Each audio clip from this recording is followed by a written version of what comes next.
Welcome back to iGen Politics. This is a podcast that makes politics engaging and relevant for all generations. This is Victor Shi. And I'm Jill Wine-Banks, and today's hashtag Jill's Pin is a series of people holding hands, and it represents to me the people of Gaza and the people of Israel who are being hurt by the events in the Middle East. And we'll be talking about that with our wonderful guest today. Yeah. Today marks exactly 1 month and 1 day since Hamas brutally attacked innocent Israelis, mostly targeting civilians. Hamas filmed themselves killing these civilians and taking innocent hostages. We have also seen the heartbreaking images of cities in Gaza leveled and of the death of innocent Palestinian children and babies. In the meantime, here at home, we've seen an unprecedented rise in both anti-Semitism and Islamophobia, especially on college campuses. And in the thick of all of this is the Biden administration, which is facing tremendous pressure from all sides in terms of how they should respond. And today, just like Joel said, we have the perfect guest with us and someone I'm lucky to know from and learn every day. John Kirby is the coordinator for strategic communications at the National Security Council. Since Hamas has attacked the Israelis, John has been the face of the administration's public-facing response, and he has been doing a phenomenal job explaining how President Biden is responding. Prior to his current position, John served in the U.S. Navy as a Rear Admiral, was the spokesperson for the State Department under President Obama from 2015 to 2017, and was the press secretary at the Pentagon for the first year and a half of the Biden administration, where he did an equally great job of communicating about the issues and the solutions. We are so glad and so honored to have John with us today to help us explain through his great communication skills what is going on in Israel and Gaza and how President Biden is responding, as well as to talk about, we hope, some other key foreign policy issues and communications issues. John, thank you so much for being with us today. We know how busy your schedule is, so we are very grateful that you took time to be with us today. Happy to be here. Thank you for having me. It's so great to see you. And we want to talk about the Israel-Palestine situation. We're now a little over a month since that brutal Hamas attack on Israel, and there's been a lot of misinformation and confusion about, I think, what's going on in the region. So we want to start by just having you give our audience sort of the facts of what exactly happened on October 7th and who was responsible for that attack. Well, Hamas was clearly responsible for that just barbaric series of terrorist attacks. It was actually more than just one attack. On the 7th of October, coming in across that border into Israel, in some cases using paragliders to drop in on a music festival, which was really all about peace in the Middle East, and literally do two things: slaughter people and families in front of each other, and take hostages. They took more than 240 hostages. That was all part of the playbook, all part of the design. As well as the slaughter. I mean, this is a group, and I think it's, anybody desires to, you can get online and look at this group. Look at what one of their leaders said just 2 weeks ago. They still believe, even after those attacks, that Israel has no right to exist and that Israeli citizens should be eliminated from the planet.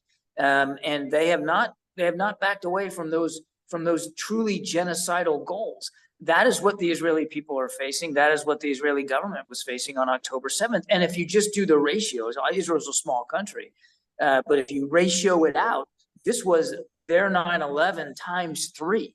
I mean, it would have, the equivalent on our 9/11 for the size of the United States would have been tens of thousands of Americans killed.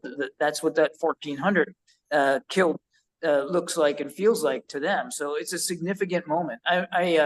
One of the Israeli leaders I had a chance to talk with when I went to Tel Aviv with the president said, this is the third existential threat that we faced. The first was obviously in 47 and then again in 73. And this is the third time that the Israeli state truly feels as if they are facing an existential threat to their existence. So a really gruesome, barbaric set of attacks. And they are right to go after the Hamas leaders the way they are, trying to eliminate that threat.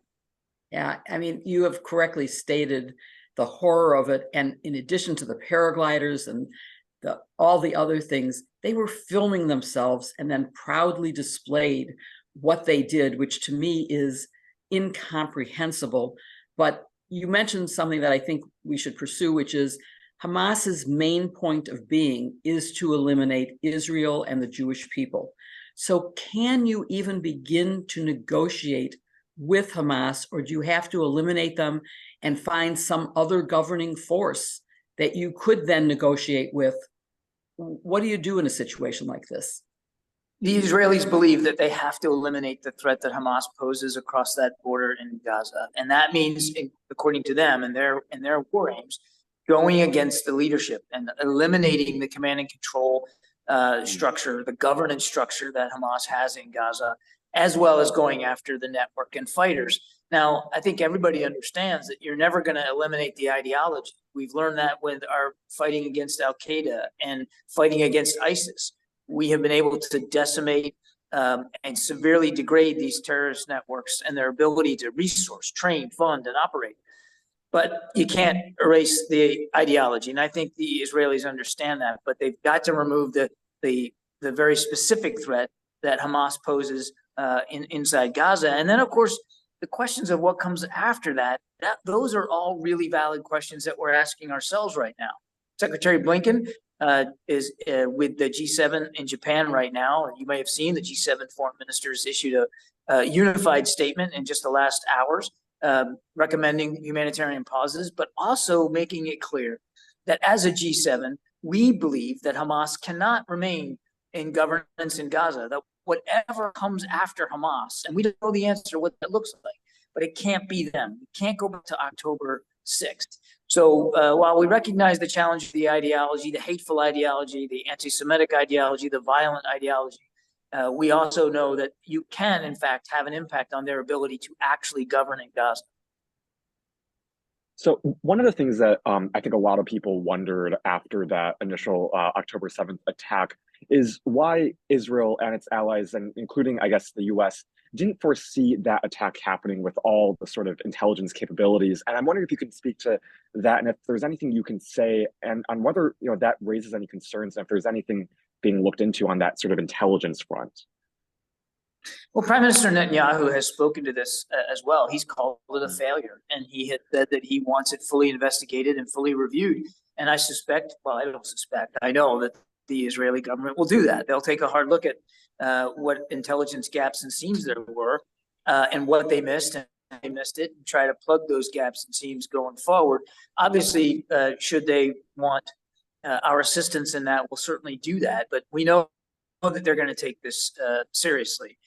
Clearly, there were a lack of information and context about what Hamas was doing. I mean, these attacks that they pulled off were very complex. As I said, using paragliders and with a whole strategy for how to take hostages. I mean, they actually had a manual book of like how to do it, physically how to get a hostage and how to deal with hostages that are less compliant than others. I mean, this took months and months, if not a year or more, of planning. And so how did that all happen where nobody saw it coming? I think we all want to see answers to that. And there'll be a time to do that, clearly. Right now, though, the focus has got to be on helping the Israelis go after Hamas, making sure they've got the tools and the capabilities to do that, helping humanitarian assistance get in, helping people get out, and doing what we can to work with our partners in the region for what a post-conflict Gaza needs to look like.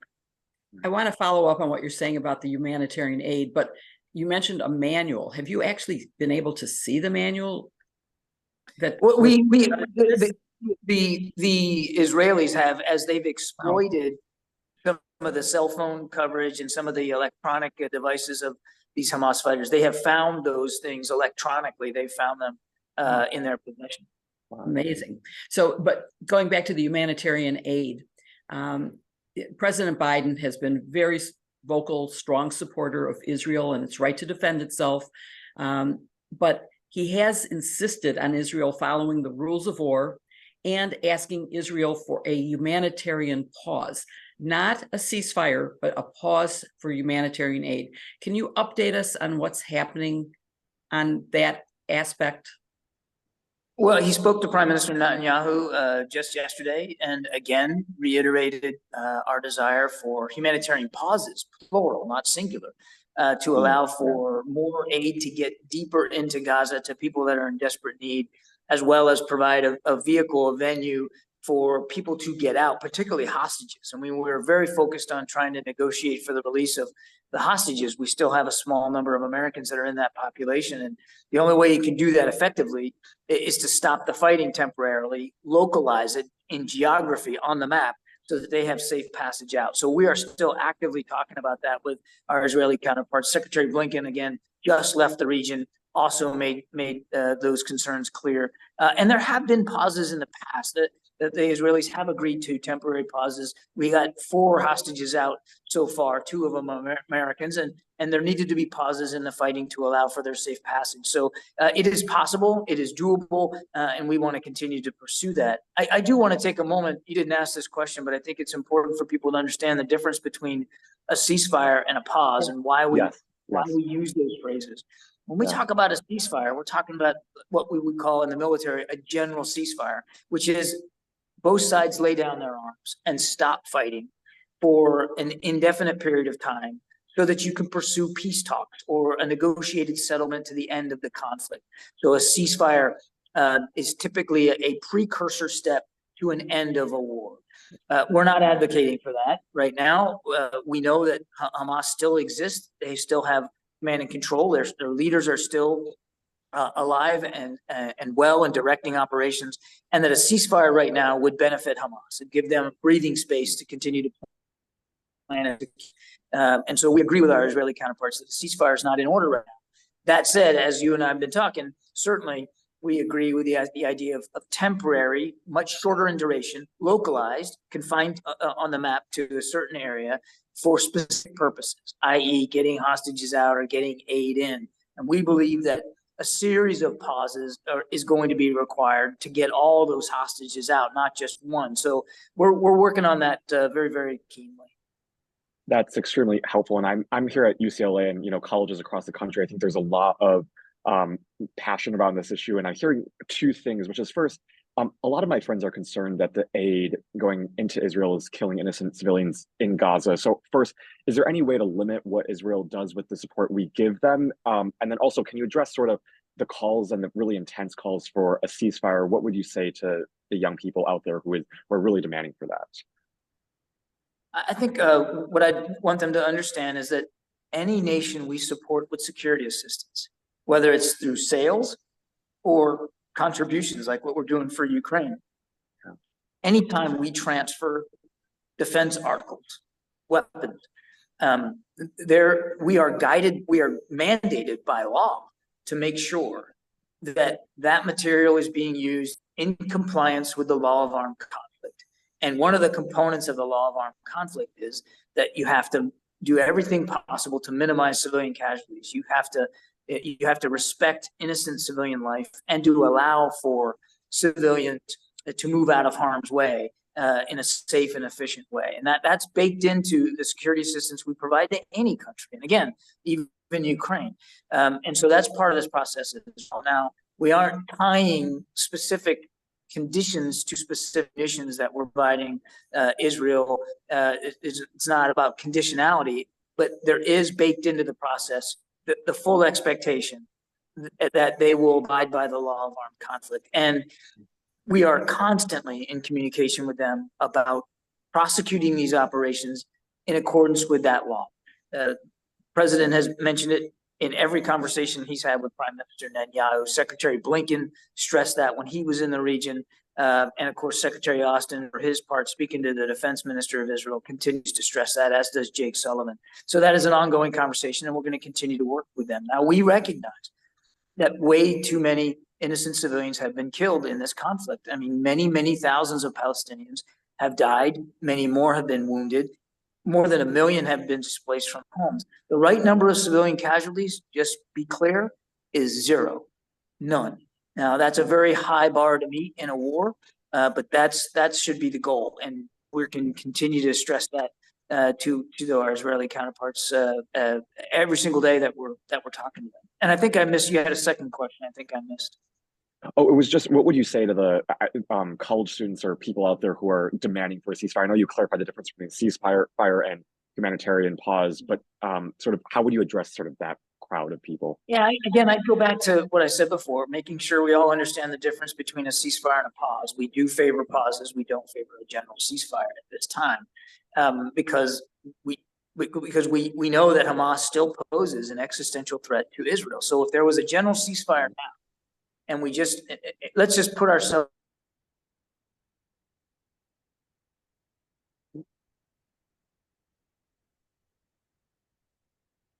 in that, we should enter into some sort of peace negotiations with Hamas, and we're not at that point. In fact, to the earlier question we got, I mean, this is not a group that you can negotiate with in terms of a cessation of hostilities. They want to wipe Israel off the map.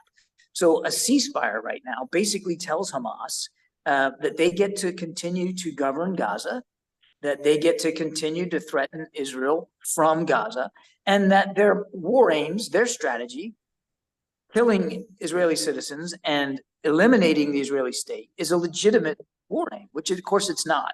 And that's why we don't support a ceasefire.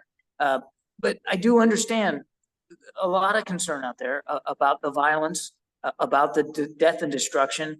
We share those concerns. Believe me, every single innocent life taken is a tragedy, and we grieve and we mourn with all those families that are grieving and mourning on the Israeli side and on the Palestinian side. As I said, the right number of civilian casualties is zero, and we're going to keep working with might and main to do everything we can to urge our Israeli counterparts to be even more precise and more discriminate in their targeting. So, John, this is an intergenerational podcast, and I, of course, bring a different viewpoint than college students because I've lived through, well, I don't remember, although I was alive when Israel was formed. I wasn't alive when the Holocaust happened, but to me, this is my living through a Holocaust and through anti-Semitism, which is now rampant. And I want to point out that another good thing that President Biden has done is that he has responded by saying he wants to help those in Gaza. Now, of course, the Hamas is making it harder because they are using civilians as shields. They are putting their underground tunnels and their leadership right under civilians. So it makes it really hard to protect civilians from a military standpoint. I worked in the Pentagon, and so I've looked at these kinds of things as to how you can protect civilians. But let's talk a little bit about what could be done by the administration to help the people of Gaza, not Hamas, not the Hamas that's using them, but the people who need to get out and need to be protected. Well, so we're doing that as best we can. I mean, first of all, the main need right now is to get aid in, and thus far, we've been able to get about 650 trucks in through the Rafah crossing. That's that crossing, that border crossing in southern Gaza, northern Egypt, northeast Egypt, right there. And 650 sounds like a lot, but it actually is not. When you consider that before the attacks of October 7th, about 500 trucks a day were going into Gaza with various goods and services and supplies. To be here now a month in and we've gotten 650. So it's not enough. And it's particularly not enough when you're talking about a war zone. It was one thing to get 500 trucks in through the Rafah crossing every day when things were relatively peaceful. Now the need for food, water, and medicine is so much more acute. So we're working that very, very hard. As you might imagine, it's a more complicated process now that it is a war zone in terms of inspecting these trucks, making sure that what goes in is what is legitimate humanitarian assistance.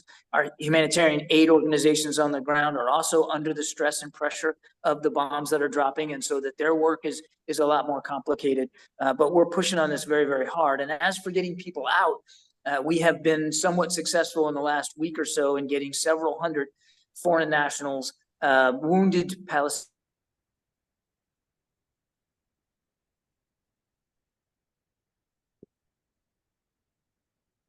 Palestinians are our friends in Egypt. They want to make sure that who's coming across their border is legitimately supposed to come across their border. So there's a vetting and inspection process for individuals as well.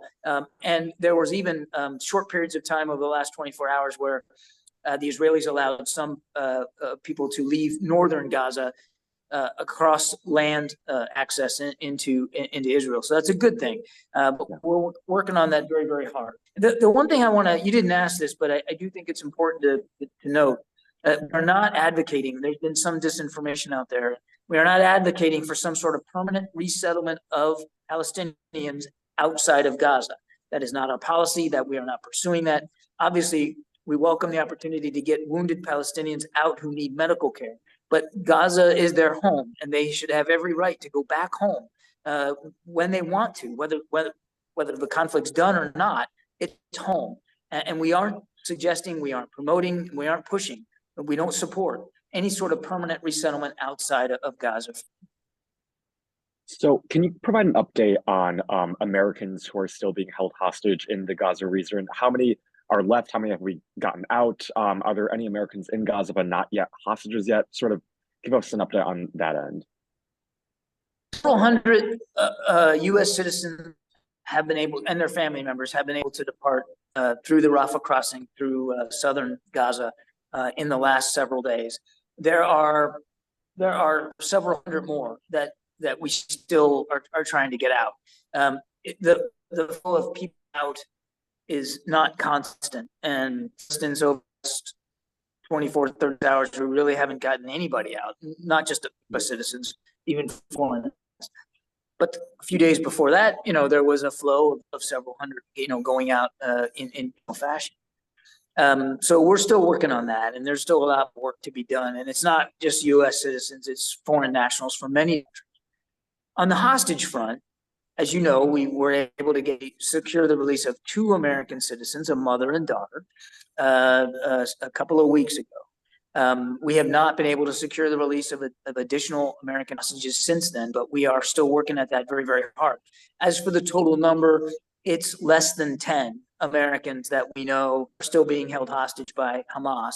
We don't have perfect visibility as to where they all are, what condition they're in. We're trying to get that information, that granularity now, but it's difficult. And of course, there's some 240 other hostages as well from many different countries, including Israel, that we're also trying to secure the release for. That's taken a lot of effort in diplomacy circles, particularly with countries in the region who have open lines of communication with Hamas, which we don't, such as Qatar.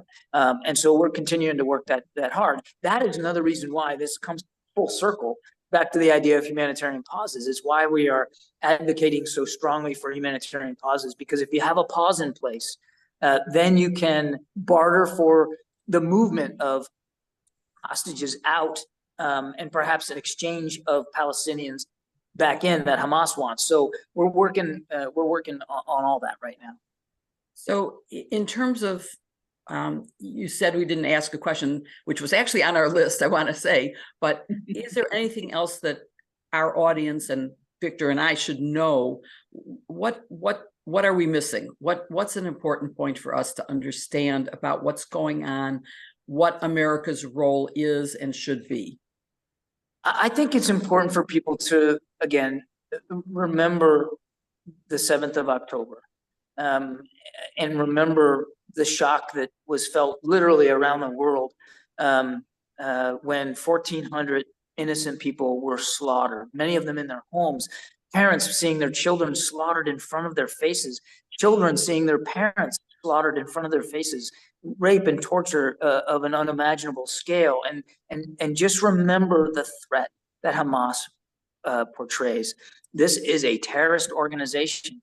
And I would think that Americans obviously understand that, because we've lived through that ourselves on 9/11. We know what it's like to be attacked on our homeland, who just want to slaughter and kill and maim. There's no other strategic goal other than to just kill and to wipe Israel off the face of the map. And I think it's important to remember how this started. I also think it's important to remember that the United States, under President Biden's leadership, has really been shepherding not only supporting Israel in their right to defend themselves, their responsibility to defend themselves, but also leading the world in terms of trying to alleviate the suffering on the Palestinian side. It is because of President Biden's personal involvement and leadership and conversations he's had with King Abdullah of Jordan, President Sisi of Egypt, obviously Prime Minister Netanyahu and his war cabinet, that has allowed humanitarian assistance to get in. Not enough, we admit, but American leadership has really made the difference in getting that assistance in. And American leadership has also made all the difference in helping get people out, whether they hostages, again, small number, not enough, but also get American citizens and other citizens of foreign countries out that want to leave through the Rafah crossing. It really has been something that the United States has been driving.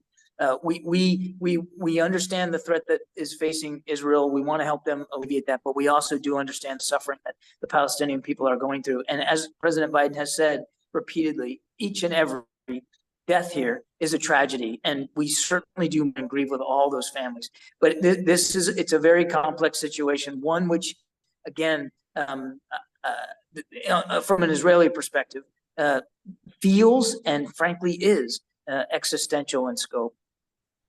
We could talk to you. Go ahead, Jill. I just want to say, I hope that your generation, Victor, is listening to what John is saying about the accomplishments of the Biden administration, because I wonder if when they're calling for ceasefire, it's sort of like calling for defunding the police. They don't really mean defund the police. We need the police. They meant transfer some funds to other sources that might do better in certain situations.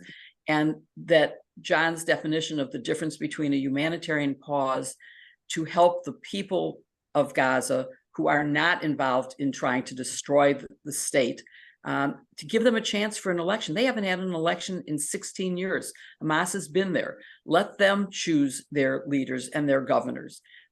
So I hope they're listening to this and we'll learn from that. But go ahead with your question. Sorry. I'm very glad you mentioned that, because that's a really, really important point. Hamas does not represent the aspirations of the Palestinian people. They have been governed with an iron fist, and the majority of the Palestinians who live in Gaza, they don't feel represented by Hamas. Hamas doesn't look after their aspirations and their goals for peace and security to be able to live in a Palestinian state. That is not something Hamas is pushing. Hamas is only pushing death to Israel, death to Israeli citizens. And I think that's an important. Absolutely. And we could talk to you for hours about this, but we know your time is limited. And so we want to ask you one final question, which is, as anyone who has listened to or watched this so far, you provide so much clarity and you're such a great communicator for this administration. To end on a lighter note, what makes a great communicator, and what have you found to be some of the challenges in communication now, and sort of how have you gone through that? I think the first, I certainly, I don't proclaim any kind of special expertise here. I just try to talk the way I talk to my mom, and I think if I can answer questions that I know that she'll understand, then I feel like I'm doing my job. And quite frankly, after every time I either go on TV or brief, I get a text from her, usually with a pretty fair set of criticisms about how well or how poorly I did. So I think the key, particularly these days, is to be a talker, not a speaker. And as for the challenges of communicating, the greatest historic myth about communicating is that you've actually done it. And I think that that's still true today. You can't just assume that when I'm doing this with you guys, which is great, and I'm enjoying this, but I can't just assume that this is a one and done, that I don't have to continue to talk about the efforts that the Biden administration is pursuing to help Israeli citizens eliminate this threat and help the Palestinians in Gaza get life-saving food, water, medicine. It can't end today with this podcast. I have to do this again and again and again in coming days. And you've got to be iterative. You have to be willing to continue to have conversations with people. People don't want access to information. They want access to conversation. And if I'm not providing a vehicle through that, then I'm not doing my job for the president and for the administration. The other aspect of this myth of communicating is you got to be humble enough to know that that your message, as you perceive it and deliver it, may not be received and resonate on the other end the way you meant it to. So be humble in communicating and be willing to listen and to change the way you're talking about things based on how it's being perceived on the other side. So I think humility and listening are the two most critical aspects to communicating well right now. It's certainly great advice. We had so many questions left about the rise in anti-Semitism and Islamophobia, about what's happening in Ukraine, because Israel sort of pushed it off the front page. But, you know, the threat to America, if Putin should make any progress in Ukraine, and the threat to the European Union and to NATO is really severe. And so we hope that you will come back and talk to us about Ukraine and about all these other things that we have on our mind, because you do explain in a way that I think people understand, and those who don't aren't listening. If they have their ears opened, you can't be responsible for people not hearing the message you are saying, because I think it's really clear. And we thank you, and we thank President Biden for being there to do this right now. Thank you so much for having me. And absolutely, you just let me know when I can come back and I'd be happy to do it. You're right. There is an awful lot of things to talk about, not just in the Middle East, but around the world, particularly on the European continent. And I am absolutely available anytime you need me. Great. Thank you so much, John. It's so great to see you. You too. See you guys.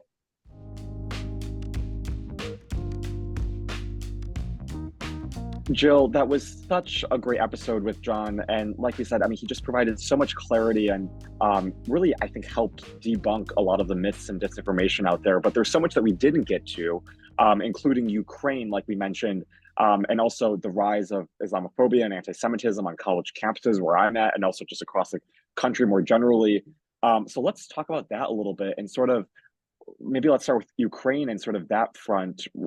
What have you felt in sort of these last few months, and sort of what are you looking out for in Ukraine? So as someone who has looked at what happened in Germany, both because I lost relatives in that Holocaust, but also just because I worked for the Assembly of Captive European Nations, which was a group composed of the leaders of the countries that had been part of a free Europe, had been independent, but were absorbed by what became the USSR, the Soviet Union. And so I've looked at what Russia's imperial territorial aspirations are, and it will not stop with Ukraine.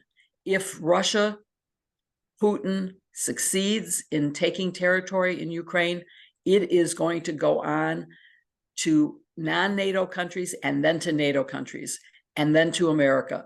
I feel personally threatened, and I think that what is happening in the House with the funding for both Israel and Ukraine, which we didn't get to talk to John about, but everybody's aware that there is chaos in the leadership of the Republican Party, who controls the House, which has to start our funding, and that they aren't funding what needs to be funded for Ukraine or for Israel.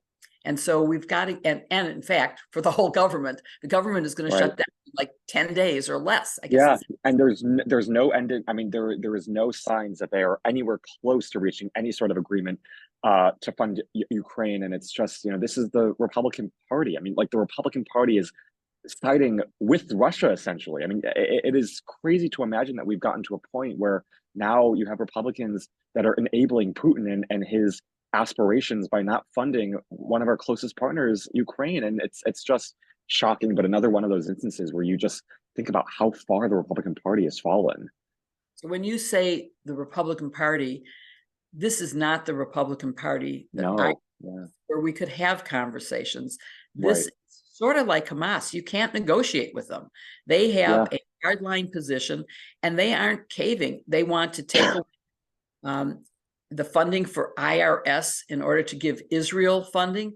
And that's economically a stupid move, because the funding of IRS leads to income. It will earn more than it is funded at, because they will collect taxes that exceed their funding. So it's not even economically smart. It is simply a way to say, oh, Republican base of rich people, we're protecting you. So it's really, it's horrible. And I'm sorry about that, but I am really keenly aware of what I think is a threat from Russia that will exceed Ukraine. And our democracy depends on there being democracies elsewhere. And Ukraine is a democracy now. And we need to protect Ukraine and we need to protect Israel. And so I'm hoping John will come back so we can talk more about what needs to be done in Ukraine and whether the stalemate can last very long or what's going to happen there. I don't know. You know, I was just having a conversation with a friend the other day about, you know, he was basically expressing how he was a little bit tired of President Biden continuing to support foreign affairs while doing, quote, nothing at home. And I asked him, well, he's actually doing both. He's both helping. I think a lot of people think that, well, you know, why is America helping Ukraine and Israel when there's so much going on at home? And that's true, but there's President Biden is also doing at home that I think is very, you know, it's worth remembering and taking a step back that we can do both at once. We can help Ukraine in their effort to fight for democracy and Israel in their effort to eliminate Hamas and terrorism, which we are doing. And I think that's hopefully everyone is supportive of that. But at the same time, President Biden is also doing a lot at home to benefit Americans. He's not forgetting about people here in America. This week, he just announced this $16 billion infrastructure project that would fund rail in the Eastern Corridor. I mean, huge announcement. Last week, he had some significant steps, and we can talk about this, to combat anti-Semitism on college campuses, as well as forming this first ever nationwide task force to combat Islamophobia. So there's a lot that he's doing at home to protect all of us. So, you know, before you say, well, you know, why are we helping so many other countries? We're doing both at once. I think that's something that we should all remember. To say nothing of the fact that I really do see a threat to America from the Russian takeover of Ukraine. So that helping Ukraine to stop Putin now protects us. But it also, when you talk about at home, let's talk about what happened yesterday in the elections, because a very big night for the Democrats. They were very successful on the issues that President Biden supports. So all this talk about polls, skip the polls. Look at what voting did. Really, voting shows where America is. There's a couple of great lines I saw. First, Stephanie Ruhle tweeted, "Polls suggest people or elections prove," and I said yes. And then I read you this last night, but Chris Hayes had this great tweet that I think really captures our moment. The political experience of the Biden era for Democrats is extended periods of intense anxiety about terrible polling, occasionally punctuated by strangely positive election nights, and then the cycle repeats. And that's what we saw last night. That's what we saw in 2022, exactly a year ago this time. That's what we saw in 2020, where all the polls and headlines were saying how Biden is doomed, how Democrats are doomed. But look what happened last night. I mean, we can just do just a quick summary for everyone who might not have followed all of the elections going on. But starting in Kentucky, Andrew Bashir ran for re-election. He won that race, beating a Trump-endorsed and Mitch McConnell, what they consider a Mitch McConnell prodigy. And so Andy Bashir won that election as a Democrat. And remember, he won by a bigger margin this time in his original, and Trump won by huge margins in the last one. So you have somebody who's, maybe the people of Kentucky are learning, and although I'm not sure the Republicans are learning, because if they were, they'd change their policies. But go ahead on the summary, Victor. Sorry.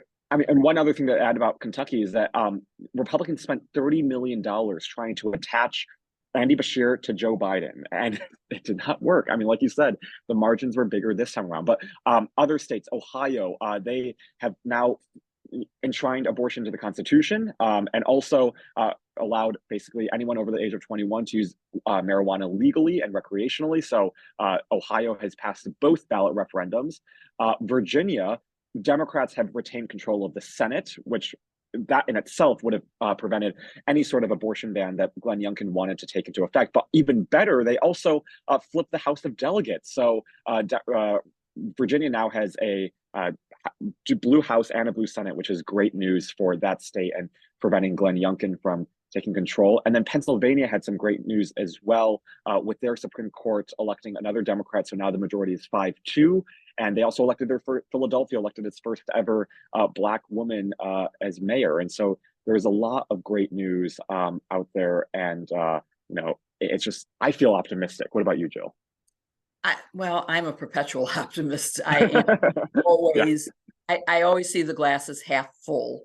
And I am optimistic, partly because the alternative is so disastrous. I cannot believe that people, your generation or mine, want to see the end of democracy, want to see the end of rights. You have less rights than I had at your age. Well, at your age, no. Abortion, for example, was not legal when I was your age, but shortly, well, maybe by the time I was your age, it was. In any event, people do have less rights now than when you were born. Wow. And that is really sad and dangerous. And if you look at the agenda, and it's not even a platform because the Republicans haven't had a platform for a while, but the things that they want to do are take away, give to the rich, take from the middle class. And yet the middle class is supporting some of the Republicans. And so it's time for facts to get through. That's why John Kirby was such a great guest, because he really does talk in a way that you just sort of go, oh, that makes total sense. I get that. Right. A very good spokesperson. He must have been a great admiral. I mean, he's a great leader. Yeah. So very impressive performance. Yes, that was a great episode. And for, hopefully last night's results will just, for anyone who's concerned and worried, maybe we're in a better position than the media and some of the pundits and polls want us to be in. So that doesn't mean we don't put in the work. There's still a lot of work that needs to be done. 2024 is not easy, but maybe it's best to ignore some of those polls that spell doom for our country in 2024. And like Jill said, we are so grateful that John Kirby joined us today on this episode of IGN Politics. We hope it clarified some of the situation that is going on right now in Israel and Palestine. If you know any college students, or if you know any young person in your life, send this episode to them, because there is a lot of misinformation right now going on social media. And I think the facts matter, and that's exactly what John Kirby gave us today. We will be back next week for another episode of iGen Politics. But in the meantime, you can follow us wherever you follow your podcast, whether it's on Apple Podcasts, Google Podcasts, Spotify, wherever you listen, we are there. You can also find us on YouTube. If you watch our episode on YouTube, it's at youtube.com/Politicon. Be sure to subscribe and like this video so you don't miss any other future episodes. And we will see you next week. Thank you everyone for joining us, and please stay safe and healthy.